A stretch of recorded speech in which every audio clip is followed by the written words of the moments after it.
Alors, on est à la maison de l'île Kerner à Riantec.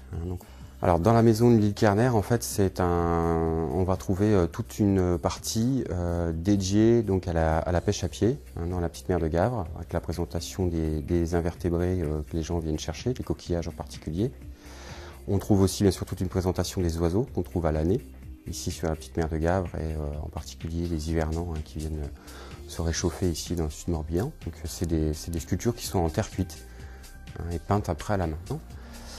Une partie sur les plantes et sur la formation géologique de la petite mer de Gavre, et puis après toute une partie présentation ethnologique du site avec le parc ostréicole, l'activité qu'il y a dessus, et puis tous les métiers qui pouvaient tourner autour de cette petite mer de Gavre, on va dire dans les années 50-60. On présente ici dans la maison vraiment l'activité humaine au travers de la pêche à pied, mais après on part tout de suite en fait sur l'écosystème et sur la richesse au niveau du patrimoine naturel de la petite mer.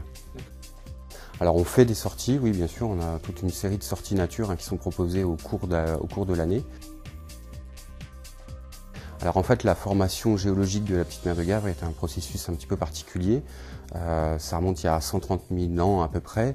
Il faut imaginer, il y a 130 000 ans, l'île Kerner, le village de Riantec, était au milieu en fait du delta du Blavet.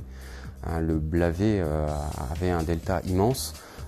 L'eau de mer, en tout cas l'océan Atlantique, était à 200 km au large. Donc on est en plein milieu de ce delta et en fait c'est la capture du scorf et du blavet formant cette rade de l'Orient 100 000 ans à peu près, il y a 100 000 ans, qui a pu donner naissance à cette lagune. Alors on va voir comment fonctionnait le parc à l'époque de sa création, c'est-à-dire en 1902. Que le premier ostréiculteur à avoir demandé une concession ici, c'est 1902. On va voir tout le travail qui a été fait jusque dans les années 50, là où l'activité a périclité dû aux problèmes conchylicoles qu'on a rencontrés, surtout au niveau des huîtres plates.